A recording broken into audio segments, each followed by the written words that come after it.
atolotra anao ny araba ao mba ampirarintsoa vokatry ny fitiavana sy ny fofalifaly amin'izao fiona antsika izao.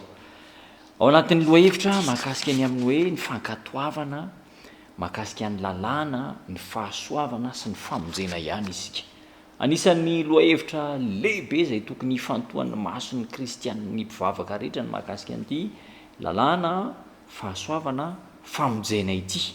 Inona ny ifandraisany fa ny loha hevitra izay jerentsika androany dia mahakasika ny amin'ny hoe azo atao tsara ny mankatony lalàna.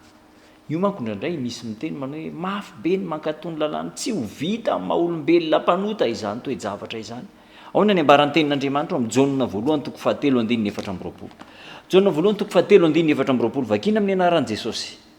Ary izay mitandrina ny didiny no mitoetra ho aminy, ary izy koa aminy, ary izao no ahafantarantsika fa mitoetra ao anatintsika izy, dia ny fanahy izay nomeny antsika.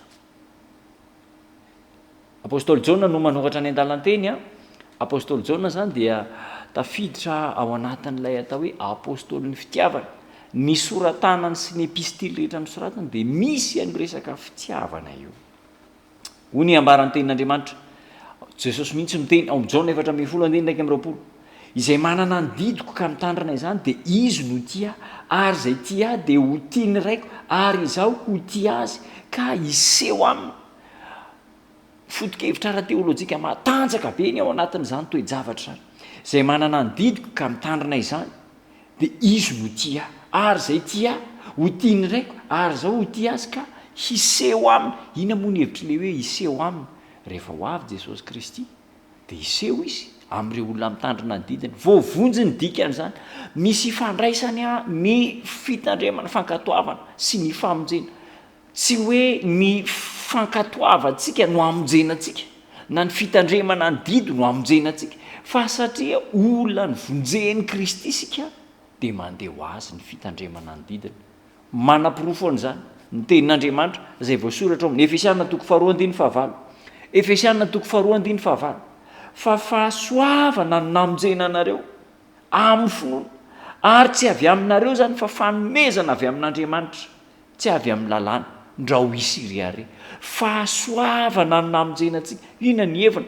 Ilay fahasoavana nomena maimaim-poana, tsy antonona antsika kanefa nomena antsika. Iza moa ilay fahasoavana? Jesosy Kristy ilay fahasoavana. Zao no soratan'ny apôstôly Paoly. Ampitomboina ao anareo anie ny fahasoavana sy ny fiadanana. Ao amin'ny Petera 2:1-4. Zao no ambaran'ny tenin'Andriamanitra. Ampitomboina ao anareo anie ny fahasoavana sy ny fiadanana amin'ny fahalalana tsara ny Jesosy Kristy tompontsika.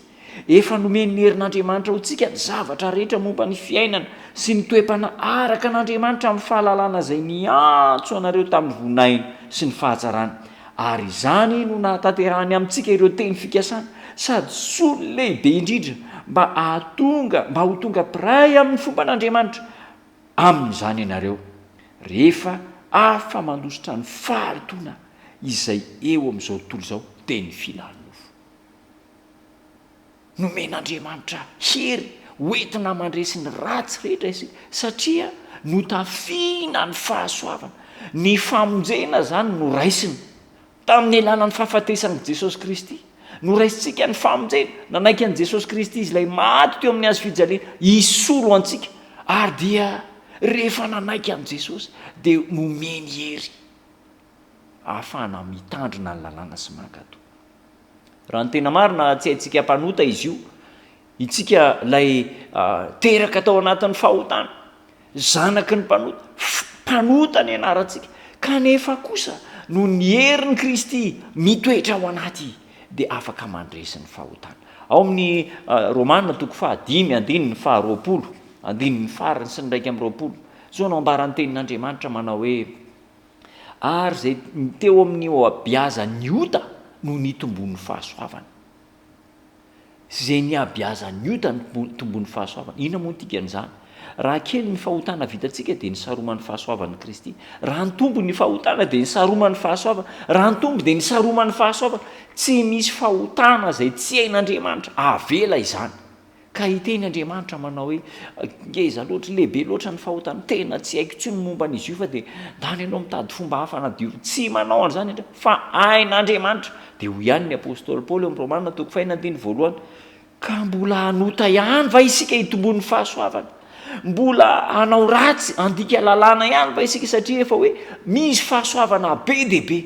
Dia ny apôstôly Paoly mamaly sanatria izany ataontsika izay efa nohamarinina ahoana no hanota indray. Ry namana, nonerin'i Kristy manampy antsika dia afaka mankatoy ny lalàna izy ary tsy mavesatra ny lalàn'Andriamanitra. Inona tsy ambaratelo izany? Mandray an'i Kristy, mandray ny famonjena, dia Jesosy ny manampy manome hery antsika mba hankatoy sy hitandrina ny lalàna. Raiso izany teny fikasana izany hivavaka isika. Misaotra anao izay Jesosy efa lehibe sy mahatalanjona ny famonjenao anay, izay mpanota tsy mendrika mpandika lalàna kanefa noho ny fitiavanao dia afaka avonjenao izahay. Mitolo-batana aminao izay ka omeo hery mba hankatoy hitandrina ny lalàna ka ny fiainana rehetra dia fiainana no hamarinao amin'ny anaranao Jesosy Tompo. Amen.